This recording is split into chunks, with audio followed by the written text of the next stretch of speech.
The first time Marcus Reed met Alana Brooks, he was sitting alone behind the high school gym, pretending not to be hungry. It was late October in Birmingham, Alabama.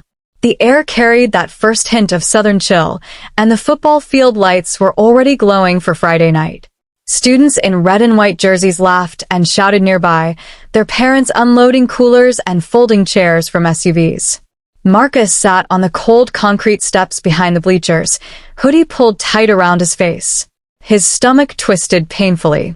He hadn't eaten since lunch the day before. He told himself he wasn't poor, just in between. That's what his mom used to say before she passed away 2 years earlier. After that, he bounced between relatives until he finally landed in a cramped one-bedroom apartment with his uncle, who worked double shifts and barely noticed whether Marcus was home. He hated asking for help, hated the way people looked at him when they found out. That's why he flinched when a shadow fell across him. "You planning to sit there all night?" Marcus looked up. A girl stood in front of him, hands on her hips, braids pulled into a high bun, gold hoops glinting under the stadium lights. She wore jeans and a vintage HBCU hoodie 2 sizes too big, like she didn't care what anyone thought. Alana Brooks. She was known for 2 things at Jefferson High: being the smartest girl in class and not letting anyone disrespect her. "I'm fine," Marcus muttered, glancing away. She didn't move. "Okay," she said slowly. "Then you won't mind if I sit here too." Before he could respond, she dropped down beside him. The scent of coconut oil and vanilla followed her. They sat in silence for a moment. Then she reached into her backpack. "You look like somebody who forgot to eat," she said casually, pulling out a foil-wrap sandwich. Marcus's jaw tightened. "I didn't forget." "Uh-huh." She held the sandwich out. He stared at it like it was a test. "I'm not charity," he said quietly. Alana rolled her eyes. "Good.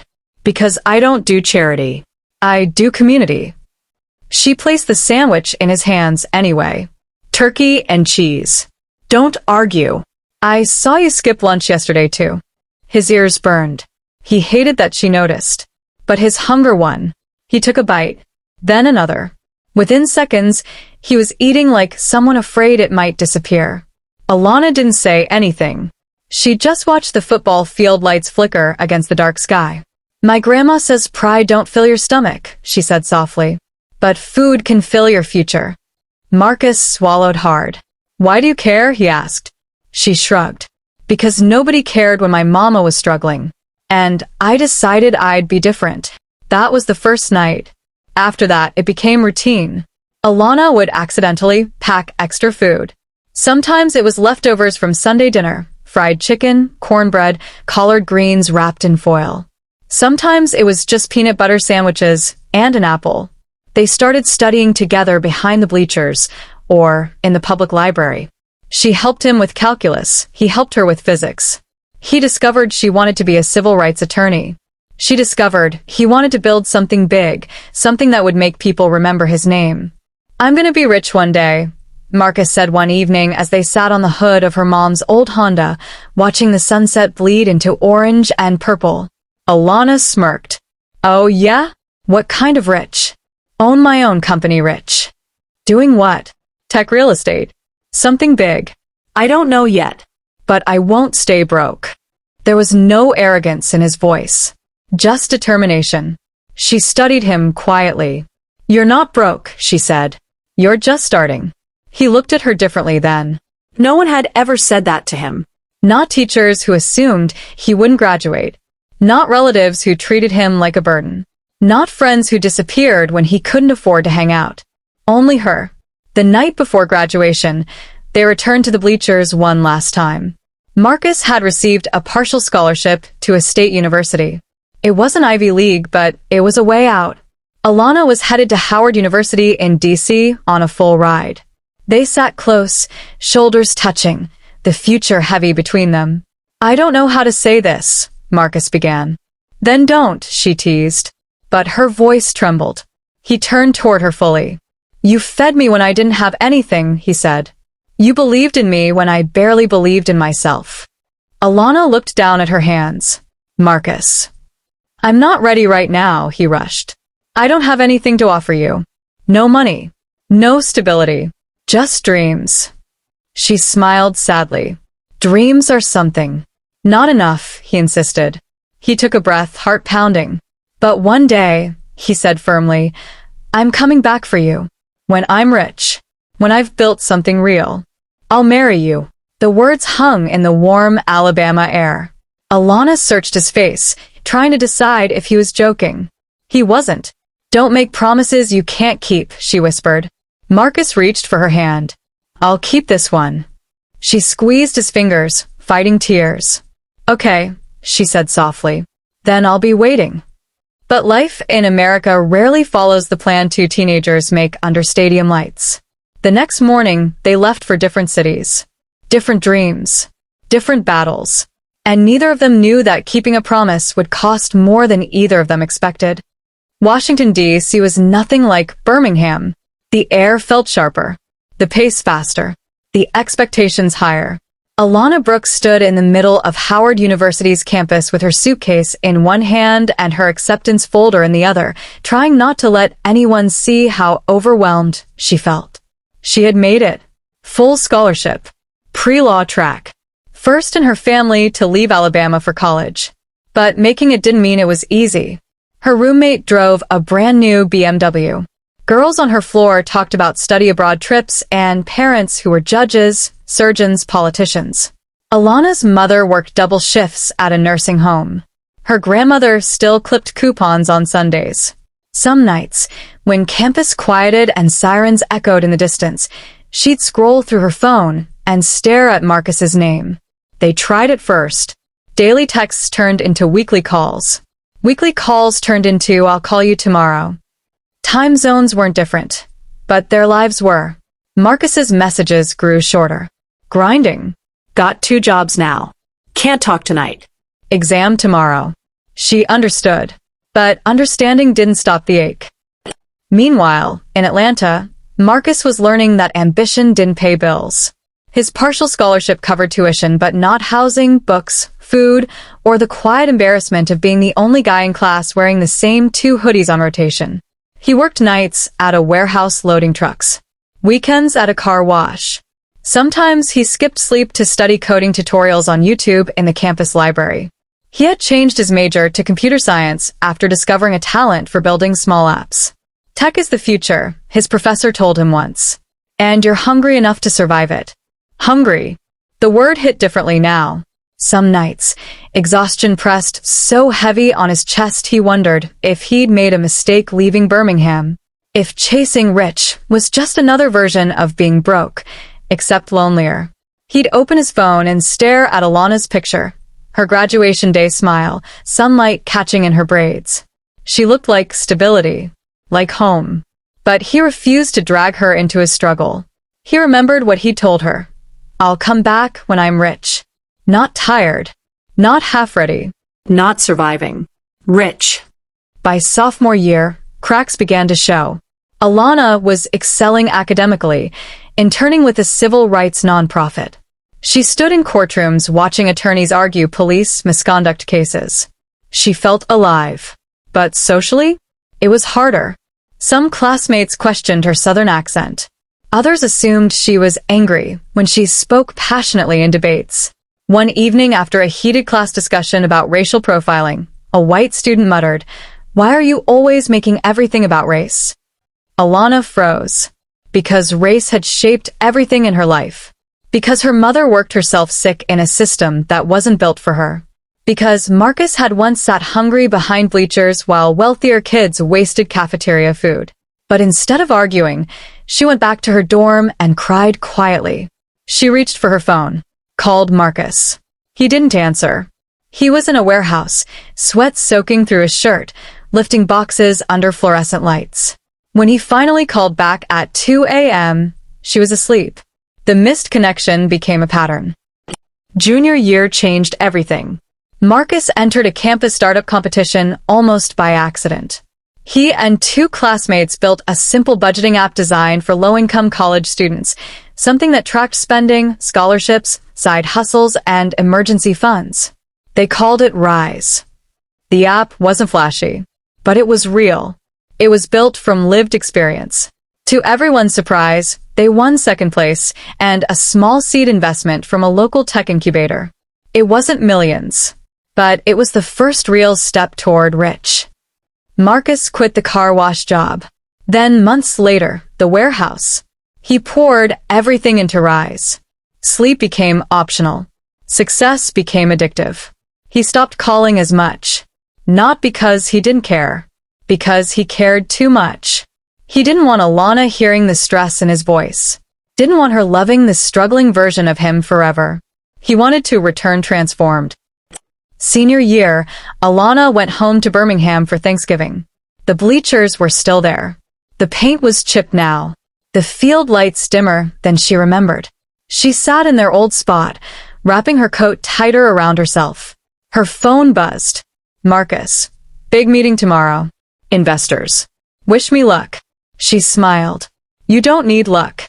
You're built for this. 3 dots appeared. Disappeared. Appeared again. Miss you, he finally wrote. Her heart clenched. Then come see me, she typed before she could overthink it. Minutes passed. Then, not yet. The words felt heavier than they should have. Alana stared at the empty field. She had been waiting 3 years. Supporting from a distance. Loving from silence. But somewhere between ambition and absence, a quiet fear began to grow. What if when I'm rich turned into when it's too late? And miles away in Atlanta, Marcus stared at the investor contract on his laptop, whispering to himself, just a little longer. Neither of them realized that success was coming faster than expected, and so was the cost. The investor meeting changed everything. Rise didn't just secure funding, it exploded. Within 8 months, the budgeting app built for broke college students became one of the fastest-growing financial tools for Gen Z users across the Southeast. Blogs picked it up. Podcasts invited Marcus to speak. Venture capital firms started circling. For the first time in his life, Marcus wasn't chasing opportunity. Opportunity was chasing him. He moved into a downtown Atlanta high-rise with floor-to-ceiling windows overlooking the skyline. He bought his uncle a new truck. He hired a small team. He stopped checking his bank account before buying groceries. And yet, some nights, the silence in that luxury apartment felt louder than the warehouse ever had. His phone would light up with congratulations. Proud of you, bro. You made it. Forbes 30 under 30 watch list? That's crazy. But one name appeared less and less. Alana. Not because she stopped caring. Because she stopped reaching. Back in DC, Alana was no longer the unsure freshman. She was graduating top of her class. She had earned a competitive fellowship with a civil rights law firm in Chicago, one known for taking on high-profile discrimination cases. She had grown sharper, stronger, less willing to wait for someone else's timing. Still, every milestone felt incomplete. When she saw Marcus featured in an online tech magazine, tailored suit, confident smile, headline reading From Poverty to CEO, The Rise of Marcus Reed, her chest tightened. He looked different, polished, controlled, untouchable. The article quoted him saying, I built this company because I know what it feels like to have nothing. I promised myself I'd never go back. She read that line 3 times. Never go back. Did that include Birmingham? Did that include her? They finally saw each other again by accident. 2 years after graduation, Atlanta hosted a financial technology conference. Chicago sent Alana's firm to observe regulatory panels. She didn't know he was speaking. He didn't know she would be there. Marcus stood backstage adjusting his tie when he heard a familiar laugh in the hallway. Soft, controlled, unmistakable. He stepped out. And there she was, Alana Brooks. Older, more elegant, navy power suit, braids replaced with shoulder-length curls, confidence radiating off her like sunlight. For a second, neither of them moved. Then she smiled. Mr. CEO, she teased gently. He swallowed. Ms. Attorney. They hugged. And for one brief, suspended moment, the years melted away. But when they stepped back, reality rushed in. You look good, he said. So do you, she replied. You look expensive. He laughed a little too sharply. That's the goal, right? Her eyes flickered. Is it? Before he could answer, someone called his name. A conference assistant rushed over. Marcus, we're ready for you. He nodded, then turned back to her. Can we talk after? He asked. She hesitated. Okay. He delivered a flawless keynote. Spoke about financial empowerment, access, equity, innovation. The audience applauded. Investors nodded. Cameras flashed. But from the side of the stage, Alana saw something others didn't. When he wasn't smiling, he looked tired. Not physically, emotionally. Afterward, they found a quiet corner in the hotel lobby bar. So, she said, stirring her drink. You did it. Yeah, he exhaled. I guess I did. Silence stretched. You never called, she said finally. He flinched. I was building something, and I wasn't part of it. It wasn't like that. Then what was it like, Marcus? He ran a hand through his hair. I didn't want you seeing me struggle. I already saw you struggle, she said softly. Behind bleachers. Remember? That hit him. I told you I'd come back when I was rich, he said defensively. And you are, she replied. So, why does this feel so far away? Her words cut deeper than any investor rejection ever had. He realized something in that moment. He had been so focused on becoming someone worthy of her that he forgot she had loved him before he had anything. Alana, he said quietly, I did this for us. She shook her head gently. No. You did this for survival. And that's okay. But somewhere along the way, you stopped choosing me. The truth sat heavy between them. Outside, Atlanta traffic hummed. Inside, old promises echoed. I waited, she continued. Not because I needed you to be rich, but because I believed you meant what you said. I did, he insisted. Then why do I feel like a chapter in your origin story instead of your future? He had no answer. For the first time since Rise launched, Marcus Reed felt powerless. Not because of money, but because love couldn't be negotiated like a contract. Alana stood. I'm proud of you, she said sincerely. Really? You broke the cycle. She paused. But breaking cycles doesn't mean breaking connections. She placed money on the table for her drink. I leave for Chicago tomorrow, she added. And just like that, the future he thought he was building began to slip through his fingers. Marcus watched her walk away. Successful. Independent. Still the girl who once handed him a sandwich without making him feel small. And for the first time, being rich didn't feel like winning. It felt like losing something he might never get back. Marcus didn't sleep that night. Atlanta's skyline glittered outside his penthouse windows, but it felt hollow. The city looked like a trophy, beautiful, impressive, distant. He replayed every word Alana had said. You stopped choosing me. The phrase echoed louder than investor pitches or applause ever had. For years, he believed love was something you paused while you built security. That once you had enough money, enough status, enough protection from the world, then you could return and claim happiness. But Alana hadn't needed protection. She had needed partnership. By morning, Marcus made a decision that shocked even himself. He canceled 2 meetings, postponed a press interview, told his COO to handle the week. Then he booked a flight to Chicago. Chicago in early spring was cold and sharp, wind slicing between skyscrapers. Marcus stood outside the civil rights law firm where Alana worked, hands buried in his coat pockets. He felt 17 again. Poor. Nervous. Unsure. Only this time, money couldn't solve what he had broken. When Alana stepped out of the revolving doors that evening, she froze. Marcus. I owe you more than a lobby conversation, he said. Her expression shifted, guarded but curious. You flew here? Yeah. For a meeting? For you. The wind whipped between them. She crossed her arms. You had years. I know. They walked to a nearby coffee shop. No luxury. No cameras. Just wooden tables and the smell of roasted beans.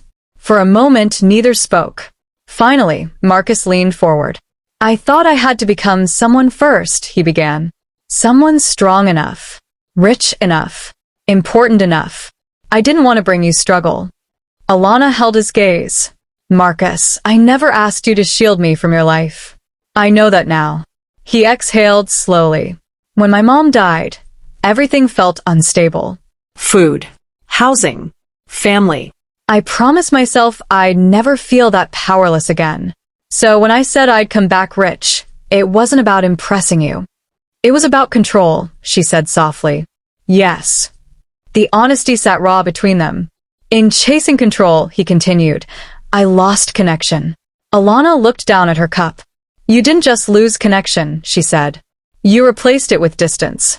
Every time I reached for you, you pulled away a little more. I thought I was protecting us. You were protecting your pride. That landed. He didn't argue. You were the only person who saw me before I had anything, he said quietly. And instead of honoring that, I treated you like a reward I could claim later. Silence.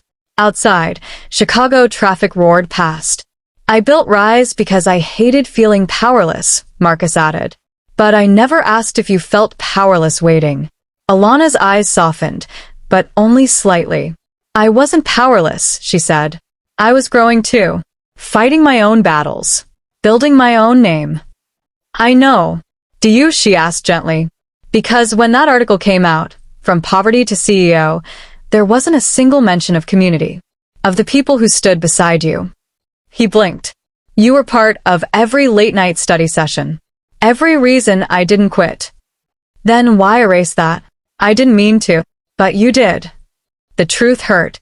Marcus reached into his coat pocket and pulled out something small, a worn, folded piece of paper.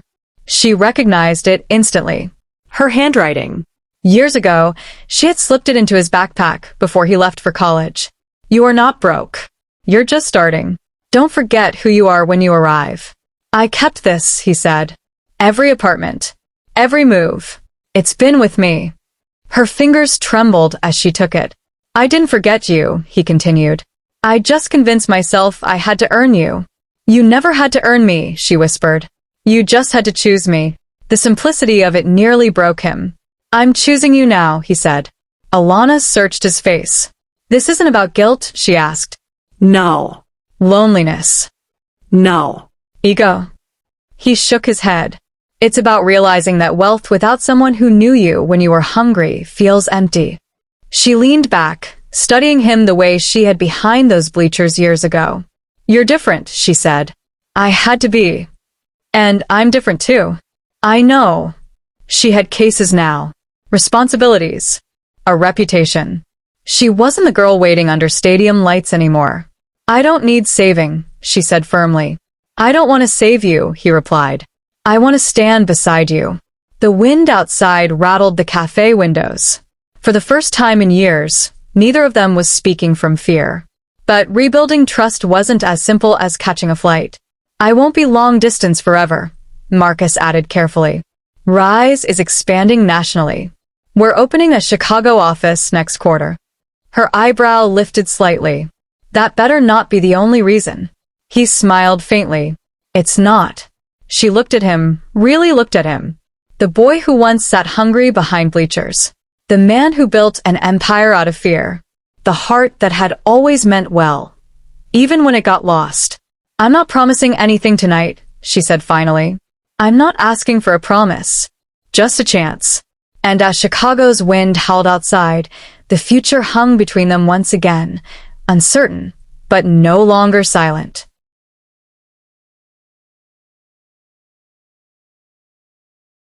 Chicago didn't warm up quickly. Neither did Alana. Marcus extended his stay for a week. Then 2. He worked remotely from a rented condo near the lake while meeting with potential partners about opening a Midwest branch of Rise. But this time, he didn't center his schedule around investors. He centered it around her. He walked her home from the train after late nights at the firm. He brought takeout when she was buried in case files. He listened, really listened, when she talked about wrongful eviction cases and police accountability hearings. He didn't try to fix. He didn't try to fund. He just showed up. At first, Alana kept emotional distance. She had learned not to lean too heavily on someone who might disappear into ambition again. But Marcus was different now. Less polished. More present. One Thursday evening, she invited him to watch her speak at a community town hall on housing discrimination. The room was packed, mostly black families, elderly residents, single mothers holding restless toddlers. Alana stood at the podium, voice steady, sharp, compassionate. "We're not asking for favors," she said. "We're demanding fairness. Access to housing is not a privilege for the wealthy, it's a right." The crowd applauded. Marcus felt something shift inside him. He had built an app to help people manage money. She was fighting systems that made money the barrier in the first place. Afterward, as they walked through the cool night air, he broke the silence. "I've been thinking," he said. "That's usually dangerous," she teased. He smiled faintly. "Rise helps people budget, build credit, plan." Yeah. But what if we partnered with legal aid clinics? Provided free financial literacy tools to families already fighting eviction?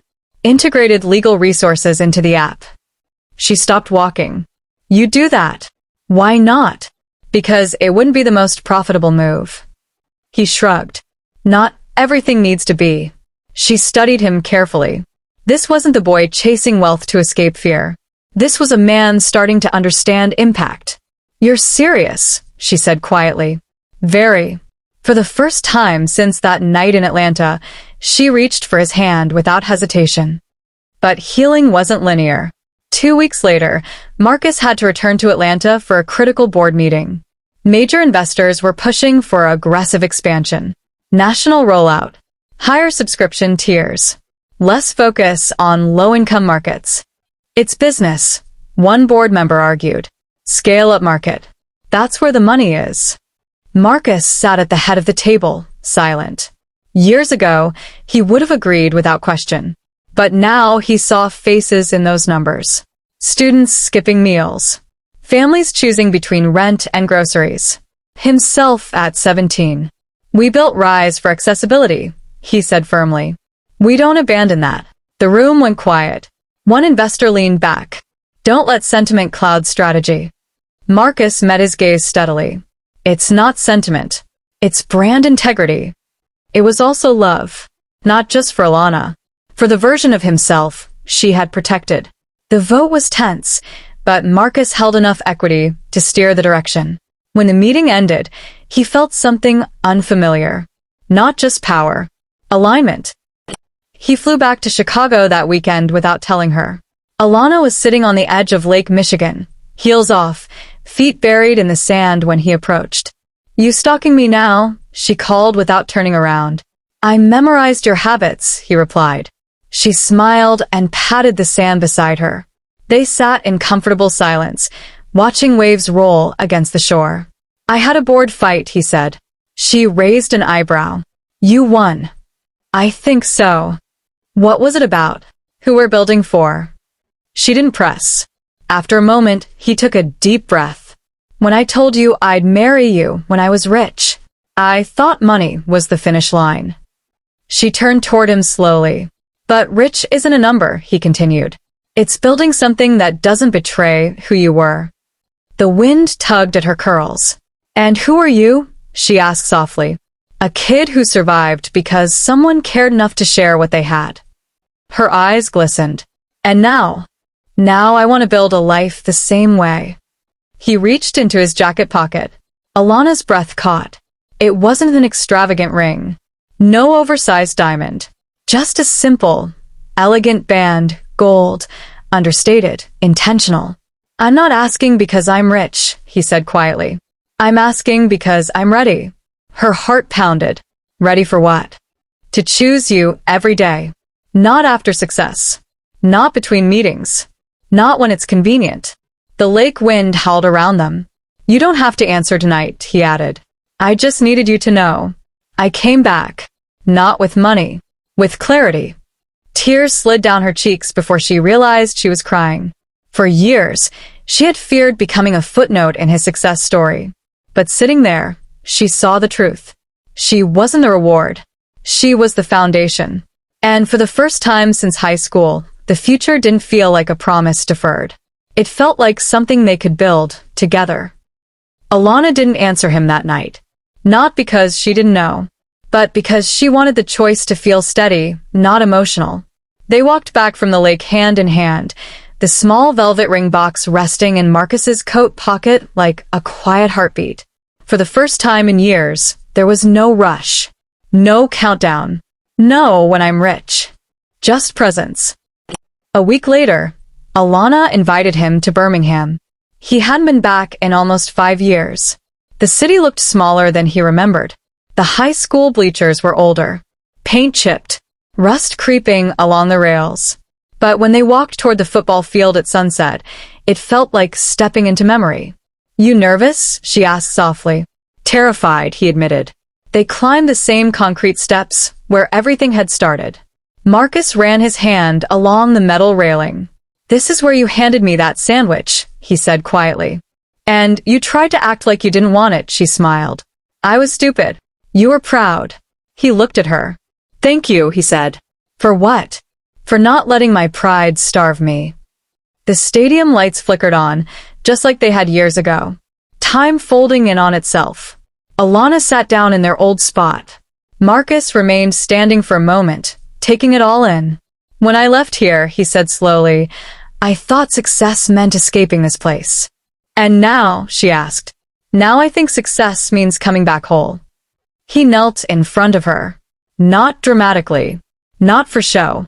Just steady. "I promised you something right here," he said. "And I almost ruined it trying to prove myself to the world." Alana's chest tightened. "But you loved me before the money. Before the articles. Before the title." He opened the small velvet box again. The gold ring caught the stadium light.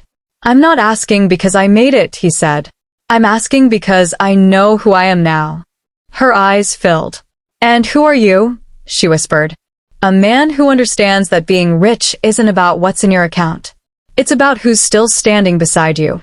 The field was empty. No crowd. No applause.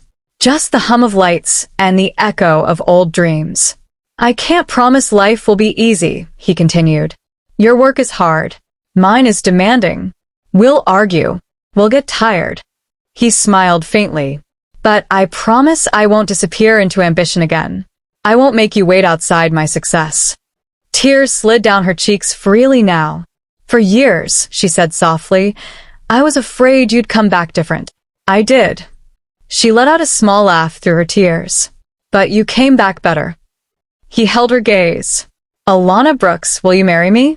Not when I'm richer. Not when things calm down. Now." She didn't hesitate this time. "Yes." The word left her lips steady and sure. "Yes, Marcus."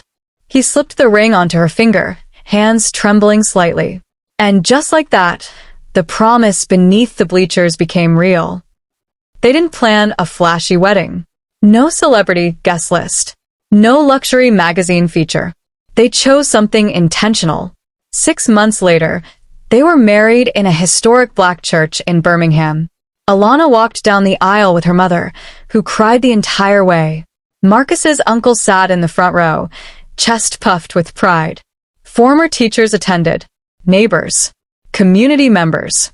And in the reception hall, instead of extravagant decor, there were long tables filled with Southern food, fried chicken, mac and cheese, cornbread, collard greens.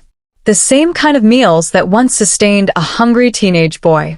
During his speech, Marcus stood with the microphone in hand and looked at the crowd. "Years ago," he said, voice steady, "I told her I'd marry her when I was rich."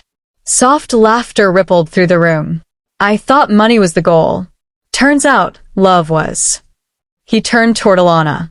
"She fed me when I had nothing. She believed in me when I couldn't see past survival." His voice thickened slightly. "And everything I built started with that belief." Alana squeezed his hand. Later that year, Rise launched a national initiative partnering with legal aid organizations, including her firm in Chicago, providing free financial education tools to families facing housing insecurity. It wasn't just a business anymore. It was a bridge between where they came from and where they were going. One evening, months after their wedding, they returned once more to the bleachers, Now just visiting family. Marcus leaned back against the cold metal seat. You ever think about what would have happened if you didn't sit next to me that night? He asked.